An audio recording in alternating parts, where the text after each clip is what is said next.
বলুন তো, আপনারা যারা অষ্টমী করেছেন, আজকের মায়ের পূজা, এই পূজার নাম দুর্গা পূজা। এই দুর্গা পূজাতে না কে আছেন? এই দুর্গা মা উমা কোথায় এসেছেন? বাপের বাড়ি। আর সেই বাপের বাড়িটা কোথায়? আমাদের বাড়ি। এবার বলুন তো, আপনার বাড়িতে বাস্তবে আসুন, আপনার বাড়িতে বছরে যদি একদিন আপনার মেয়ে আসে, সেদিন আপনি না খেয়ে থাকবেন, নাকি তাকে নিয়ে আনন্দ করে ঘটা করে খাবেন?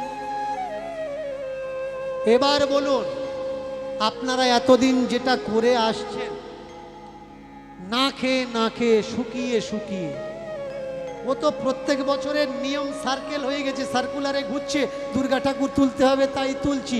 সত্যি সত্যি যদি বাস্তবে দুর্গা নামে আমাদের কোনো মেয়ে থাকতো, আমাদের বাড়িতে আসতো না। আর যদি আসতো, আমাদের বলে দিত যে বাবা যাব, কিন্তু কথা দাও আমি যেদিন যাব তোমরা না খেয়ে থাকবে না,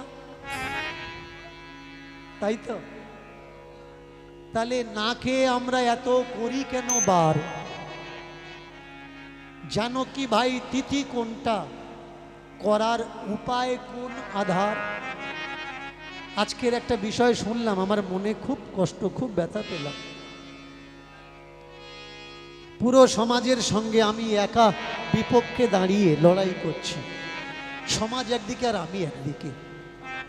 আর আজকের আমি যে জায়গায় ছুটে এসেছি, পরিমলের মামার বাড়ি বা দুবরাজপুর থেকে একজন ভক্ত ছুটে এসছেন তার জামাই বাড়ি, যে বাড়িতে আমি আছি আজকে, মাস্টারমশাইয়ের জামাই বাড়ি।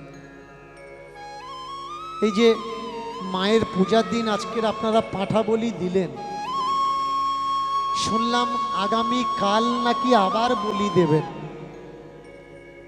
কেন বলি দিচ্ছেন? কোনো কিছু মানত করেছেন তাই বলি দিচ্ছেন, যে আমার ওই কাজটা হয়ে গেলে আমি পাঁঠা বলি দেব। আজকে দুর্গাপূজার দিন আপনি কদিন আগে শপিং করেছেন, নতুন জামা কাপড় কিনেছেন, গহনা কিনেছেন, প্যান্ট কিনেছেন, জুতো কিনেছেন, মোজা কিনেছেন, আজকের কত আনন্দ করছেন। যার ছেলেটাকে টেনে এনে বলি দিলেন, তার মার কি হচ্ছে কখনো ভেবেছেন? এই দুর্গাপূজার দিন আপনার ছেলেকে তুলে নিয়ে গিয়ে কেউ যদি মাথাটা কেটে ফেলতো, তার অবস্থা কি হতো? পারবেন? মানসিক করতে হয় তো এমন করুন না, না যে মা আমার ছেলেটার অসুখ সারিয়ে দাও, এই ছেলেটাকে দুর্গাপূজায় তোমার চরণে বলি দেব। এটা কি ধর্ম? পরের ছেলেকে টেনে এনে বলি দিচ্ছি, এটা ধর্ম, ওটা ধর্ম নয়। সত্যিই যদি খেতে হয়, বাজারে পাওয়া যায়, কিনে খাও, কিন্তু মায়ের নামে বার ব্রতর নাম করে, ধর্মের নাম করে এভাবে জীব হত্যা, প্রাণী হত্যা কেন করছো ভাই? মা দুর্গা কখন খুশি হবে জানেন?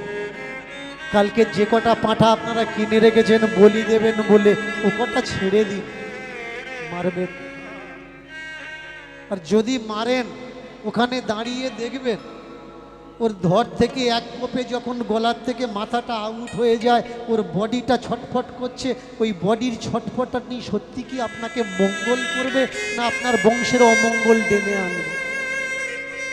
ও মরার সময় ঠাকুরের কাছে প্রার্থনা করবে না যে ঠাকুর আমি নিরুপায়, আমি নিরুপায় ঠাকুর, আজকের এরা আমাকে মারছে, আমি বাঁচতে পারবো না, আমি মরবো, এরা আমাকে ছাড়বে না, কিন্তু যেমন করে আমি মরছি তেমন করে যেন এদেরও কেউ। আপনাদের সঙ্গে যদি কিছু হতো আর আপনারা অপারক হতেন, আপনারা ঠাকুরের কাছে কি প্রার্থনা করতেন? যে ঠাকুর আমার সঙ্গে যেমন হয়েছে তেমন ওর সঙ্গেও যেন হয়, তুমি আছো কি নেই তুমি যেন দেখিয়ে দেও। এই হিংসা, এই নোংরামো কবে আমার সমাজের মানুষ বুঝবে, কবে বন্ধ করবে? আরবের একটা জীবন্ত গল্প আমি শোনাচ্ছি, শুনুন। মুসলমানদের ভিতরে প্রথা আছে কুরবানির। এই কুরবানির সঙ্গে একটা গল্প জড়িয়ে আছে। গল্পটা হচ্ছে আল্লাহ তাআলা পরবর্তীকার মালিক সব থেকে প্রিয় জিনিসটা চেয়েছেন কুরবানিতে। তো অনেক কিছু বলিয়ে দিয়েছেন, গরু, মোষ, ভয়সা, উট, কিন্তু অবশেষে বুঝতে পারলেন আমার ছেলেকে সব থেকে আমি বেশি ভালোবাসি। নিজের ছেলেকে যখন চোখ বন্ধ করে কুরবানি দিতে গেছে, তো তার দূত এসে তাকে সরিয়ে নিয়ে দুম্বা রেখে দিয়েছে। কিন্তু এই প্রথাকে সমাজে একটা মেসেজ দিতে চেয়েছেন আল্লাহ তাআলা পরবর্তীকার, যে যদি দিতে হয় কুরবানি দিতে হয় নিজের পছন্দকে কুরবানি দাও, আল্লাহর চরণে দাও। তেমনি আমাদের যে মা দুর্গা, দুর্গার চরণে যদি বলি দিতে হয় বলি না উলি দাও। আর একটা দুর্গা পূজায় নিজের অপকর্মকে বুলি দাও। মাকে বলো যে মা আমার ভিতর থেকে এই অবগুণ তুমি নিয়ে নাও।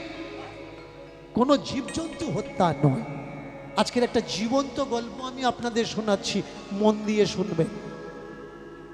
পূজাতে বলি দেওয়ার জন্যে একটা পাঁঠা ছাগল কিনে এনেছে তার বাবা। আর কদিন ওই ছেলেটা ওই ছাগলের দড়ি ধরে ঘুরিয়ে ঘুরিয়ে খাওয়ায়। ছোট্ট বাচ্চারা জীবজন্তু পশু পাখি পেলে খুব তাড়াতাড়ি তার সঙ্গে পেয়ার হয়ে যায়, ভালোবাসা হয়ে যায়। ছাগলটার সঙ্গে গল্প করে, কথা বলে, ঘাস কেটে আনে, পাতা নিয়ে আসে, ছাগলটাকে খেতে দেয়। যেদিন দুর্গা পূজার অষ্টমী বলি দেওয়া হবে ছাগলটাকে, ছাগলটা টেনে নিয়ে যাচ্ছে। আর ওই ছেলেটা বলছে, বাবা কোথায় নিয়ে যাচ্ছ? বলে তোর অসুখ হয়েছিল, মঙ্গলের জন্য, তোর সেরে যাওয়ার জন্য বলি দেবো বলে একে নিয়েছি। বাবা বলি দেবে মানে? বলে ওর মাথাটা কেটে ওই রক্ত ঠাকুরকে দেব।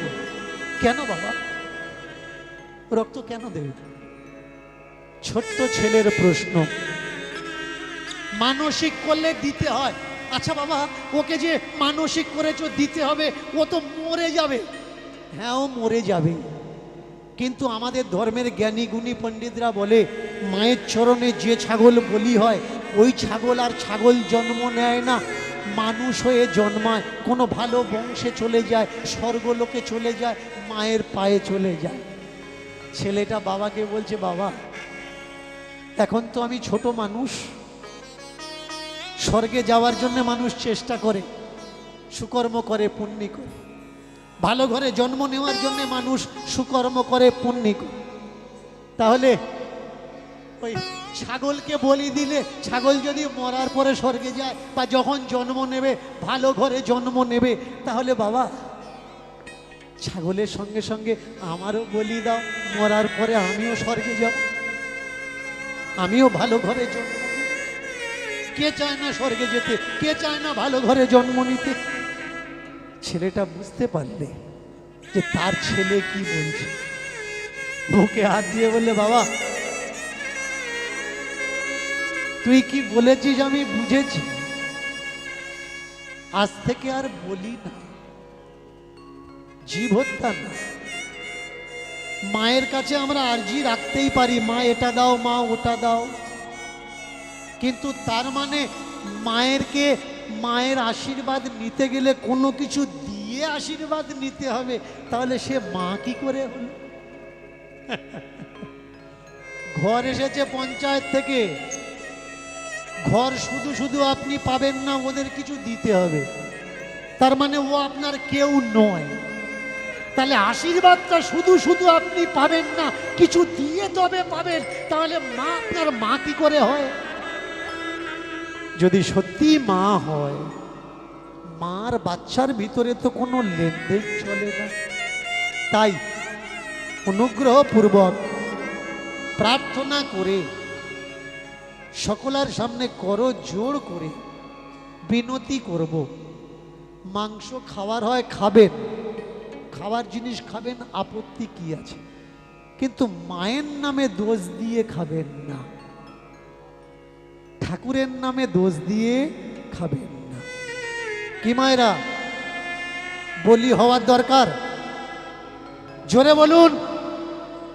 তাহলে কালকে কি করবেন? আমি শুনলাম যে কালকের আবার বলি হবে, বলি দেবেন? প্রতিজ্ঞা করুন, বলি নয়, মায়ের কাছে বুলি দিন যে মায়ের চরণে কোনো জীব হত্যা প্রাণী হত্যা আমরা করব না। প্রেম সে নিতাই গৌর হরি হরি বল।